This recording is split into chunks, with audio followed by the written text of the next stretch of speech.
In 1995, in a vibrant church in Mississippi, a man in a tailor-made suit takes the stage to address the congregation. This is Willie Gary, a flashy and successful personal injury lawyer who speaks with the fervor of a preacher. He tells the crowd about the importance of home and the sanctuary of the black church, where skin color does not lead to judgment. He emphasizes that in this space, everyone is a child of God, establishing his identity as a man deeply connected to his community and his roots. Meanwhile, in Biloxi, Mississippi, 75-year-old funeral director Jeremiah O'Keefe celebrates his birthday surrounded by his 13 children and 24 grandchildren. His wife, Annette, presents him with a cake, and the family sings in celebration. Despite the festivities, a sense of unease lingers. Jeremiah is the owner of a family business that has spanned over 100 years, a legacy he considers a sacred trust passed down from his father after World War II. However, a recent financial audit reveals that the business is underwater, and Jeremiah is in danger of losing everything. Sometime later, Willie Gary is in a Florida courtroom, representing a man named Clovis Tubbs. Gary's style is unorthodox and theatrical. He admits to the jury that his client is no good, a man who was drunk, depressed, and suicidal on the day of his accident. Gary details how Tubbs, with a blood alcohol level of 0.4% and a revoked license, rode a bicycle into traffic after downing a bottle of scotch. He then describes how an 18-wheeler hit Tubbs, who miraculously survived. Gary argues that while his client was a mess, he had a green light, and the trucking company was negligent. He boldly asks the jury for $75 million, simply because the corporation has the money and tried to step on a small man. He rests his case with a confident flourish, while Jeremiah watches in silence as the crowd cheers. Later, Jeremiah O'Keefe and his young junior counsel, Hal Dawkins, arrive at Willie Gary's lavish office. Gary initially mistakes Hal for a foster child before being corrected. Gary's partner, Reggie Douglas, joins the meeting. Gary is dismissive at first, noting that his firm exclusively practices personal injury law and that contract law sounds like a nap waiting to happen. Hal persists, explaining that the case is compelling, letting Jeremiah to explain his story. Jeremiah tells him the story of how he got this business, which his father passed to him, and now he is in charge as he owns 8 funeral homes and a burial insurance company, but financial trouble has forced him into a corner. The following day, Jerry meets with his longtime attorney, Mike Allred. They discuss the dire state of Jerry's finances. The state insurance commission is threatening to revoke Jerry's license to sell burial insurance because he lacks the required minimum funds in his account. Jerry admits he has been in debt for years trying to sustain the family business, which consists of 8 funeral homes and 1 insurance company. Mike advises Jerry to sell a portion of the business to generate liquidity. Jerry is reluctant but asks about potential buyers. Mike mentions the Lowen Group, a massive Canadian corporation currently acquiring independent funeral homes across North America. Jerry dislikes large corporations but agrees to consider it. That they are flying to Vancouver to meet the buyers. They are joined by Hal Dawkins, a young recent law school graduate and friend of Jerry's son. At the airport, Mike Allred is dismissive of Hal, making a comment about his youth and background, but Jerry insists Hal is part of the team. The group arrives in Vancouver and meets Ray Lowen, the CEO of the Lowen Group. Lowen is ostentatious, boasting about his company's ownership of over 1,000 funeral homes and cemeteries. He explains his business strategy is positioned for the golden era of death, referring to the upcoming mortality of the baby boomer generation, which he calculates will result in a 60% increase in death rates. Lowen jokes that his customers are dead guys before correcting himself to say he meets the needs of the market. Jerry proposes selling 3 of his funeral homes at fair market value to raise cash for the regulators. However, he demands that Lowen agree not to sell burial insurance in southern Mississippi, as that is Jerry's primary revenue stream. Lowen agrees to the terms verbally. 4 months have passed, and the deal remains unfinished, causing Jerry frustration. His insurance license is suspended, preventing him from working. Hal Dawkins believes Lowen is deliberately delaying the process, suggesting they're waiting for Jerry's financial ruin so they can buy his business cheaply. Mike Allred dismisses this as paranoia, reminding Hal about the signed contract, but Hal points out the contract lacks a closing date and tells Mike to stop calling him son. Determined to fight back, Jerry decides to sue Lowen.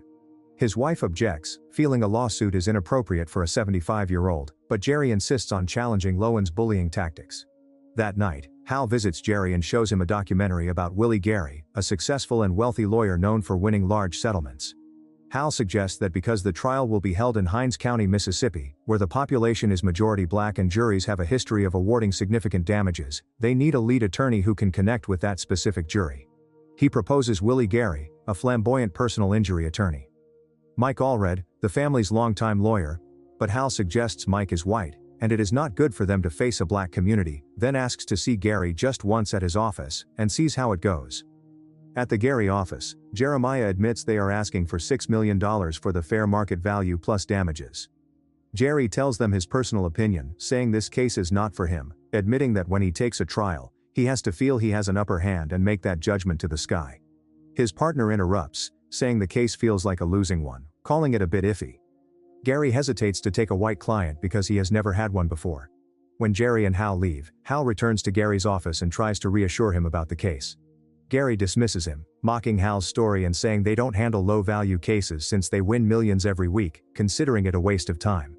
Hal insists that it's not just a $6 million case, explaining that they are suing a billion-dollar company and could make a lot of profit, which would also make Gary famous if he wins.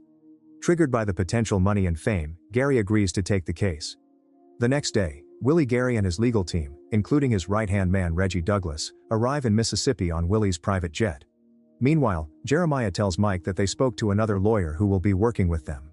Mike doesn't seem happy about working with black people. Gary enters the room and greets everyone. Gary confronts Mike, asking if he is comfortable working with black people. Mike says he won't appreciate or clarify the situation but will do his job. As Mike speaks, Gary introduces him to his team. They sit down for their first meeting, and things shift as Gary introduces his work plan, emphasizing that he hasn't lost a single case and won't lose this one either, outlining how he will do the job. Mike interrupts, mentioning his $6 million settlement offer, which Gary dismisses. Mike challenges Gary, upsetting him and leading Gary to ask who is in charge, causing an argument in the room until Jerry calms them down. Gary tells Mike that he didn't come to fight him but to win the case for Jerry. Jerry and Mike then talk in private, with Mike questioning Jerry's decision. Jerry expresses confidence, saying that Gary hasn't lost a case in 12 years and he is willing to give him a lead attorney role. As they return, Gary declares he won't settle for $8 million and now wants $100 million as a starting point, shocking everyone. Jerry acknowledges it's a huge sum and could lead to a loss, but Gary insists they trust him. At Billionaire Lowen Group they initially laugh at the $100 million demand. However, Ray takes it seriously and asks about Gary's lawyer. When he learns the case is filed in Hinds County, a remote, impoverished area with a 70% black population, Ray suspects the reason for hiring a black lawyer.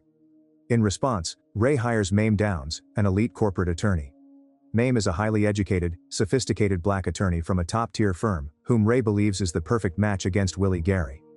That night, Jerry confesses to his wife Annette that he mortgaged their home to fund the lawsuit. Annette is furious and worried, but Jerry insists he must fight for what's right. On the way to court, Jerry and Gray discuss Gray's aspirations to become a lawyer.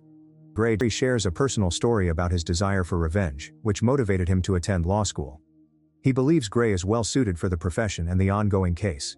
Gray questions Jerry about suing a large company, acknowledging the difficulty Jerry faces as a small business owner. Jerry explains that the company is taking something he had set aside for his family, turning it into a fight they both connect with. This shared struggle builds a bond between them. Upon entering the hotel, Hal is intimidated by the opposing team of elite black lawyers led by Ray, but Jerry confidently orders a bottle of wine for them. The team discusses their case strategy while Jerry listens. Mike expresses doubt about their chances of winning. Jerry then approaches Mame Downs at the bar, questioning her decision to work for the opposing side, white. She responds with a similar question, which amuses him. They engage in light-hearted banter, and Downs pays for the wine before warning him that she will destroy him. As the trial begins in Hinds County, the courtroom is crowded. Judge Graves, a black man, presides and maintains order. During jury selection, Mame Downs skillfully identifies potentially biased jurors. Willie attempts to charm the jury with his plain talk approach. Both sides present their cases, but Gary is dissatisfied and asks Jerry to join him, praising his military service. Despite objections, Gary insists and publicly commends Jerry in court, stating he deserves it. However, during cross-examination, Mame Downs reveals a damaging secret. Jeremiah had a past business deal with a man later convicted of fraud and linked to white supremacist groups. Jeremiah tries to explain his ignorance of the man's background at the time, but the jury becomes suspicious. Mame accuses him of selling out due to financial troubles and the Mississippi State Uninsurance Commission's threat to revoke his license, suggesting his lawsuit is motivated by jealousy. Jerry abruptly leaves, and Gary follows, concerned about Jerry's anger. Jerry admits he felt unprotected during the cross-examination and that he risked everything. He replaces Gary as the lead attorney with Mike, upsetting Gary. That night, Gary calls his wife, distraught and in tears. He tells her about the events in court, confessing he messed up and was replaced on the case. He's most upset by Jerry's anger and admits he cares about him. Meanwhile, Hal Dawkins meets with Lorraine McGrath, a former employee of a funeral home acquired by Lowen. Initially hesitant, Lorraine agrees to testify. In court, Mike Allred questions Lorraine. She testifies that after Lowen's acquisition, the company implemented price increases in areas without competition, specifically targeting poor neighborhoods. She mentions the Wilbert Copper Tribune casket, which Lowen sold for 3 times the standard price in impoverished areas. Mame Downs objects to Mike's line of questioning regarding Lowen's intentions.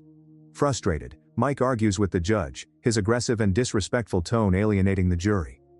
Later, in the bathroom, Gary apologizes to Jerry for his actions, and Jerry accepts his apology.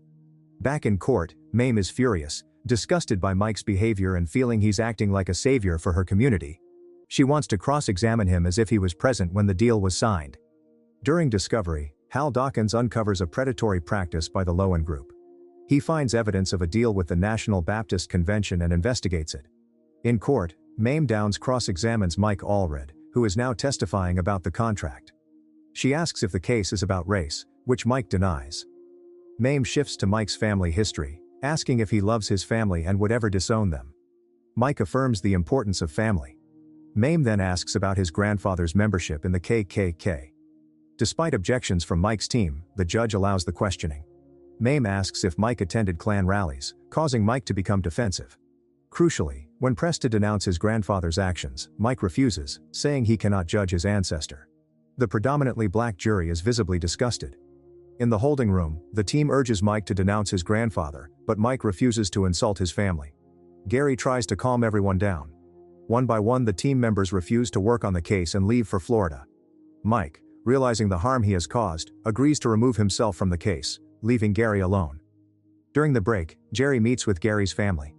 He tells Gary that he is dropping the case, but admits that it was a highlight to know him. Gary begs him not to, convinced they can win, but Jerry refuses. As they talk, Gary's phone rings. It's Hal, saying he's found something and urging Gary not to let Jerry drop the case. Gary is encouraged by this. The two of them talk to the community, and one person takes them to an overgrown field, explaining that it's an old slave burial ground. The enslaved people were too poor to afford headstones. Hal explains the deep cultural importance of burial rites in the black community and how exploiting that is a violation of sacred history. This resonates with Gary. The community explains to the court how badly the group treats them. In court, Willie calls a Lowen analyst to the stand and questions him about the deal with the National Baptist Convention, NBC. The analyst admits that Lowen partnered with the NBC to turn church members into sales representatives for Lowen burial products. The projection was that Lowen would make $1.2 billion from this deal. Willie asks how much Lowen paid the church in return. The analyst reveals they only donated $200,000. This disparity paints Lowen as predatory and exploitative of the black church. After the catastrophe, Mame Downs tells Willie that Lowen is willing to make a settlement. The settlement is described as generous, enough to pay off all of Jerry's debts and provide lifelong financial security for his family, suggesting it's a large sum, probably in the millions of dollars. Willie presents the offer to Jerry, who asks if the settlement amount would bankrupt Lowen. Willie says it wouldn't. Jerry declines the settlement, explaining that his goal is no longer about the money. He wants to punish Lowen for his arrogance. Mame is surprised that they rejected the offer. The trial ends with closing arguments. Willie sets aside his usual showy style and speaks directly to the jury. He insists that the case is about more than just a contract. It's about corporate greed destroying ordinary people. He urges the jury to make a statement. The jury delivers its verdict, siding with Jeremiah O'Keefe. They award him $100 million in compensatory damages, causing an uproar in the courtroom. The judge then announces punitive damages. The jury adds another $400 million, bringing the total to $500 million. Ray Lowen is shocked. Jerry and Willie celebrate. Make sure to subscribe and turn on notifications so you can watch more videos like this. Thanks for watching.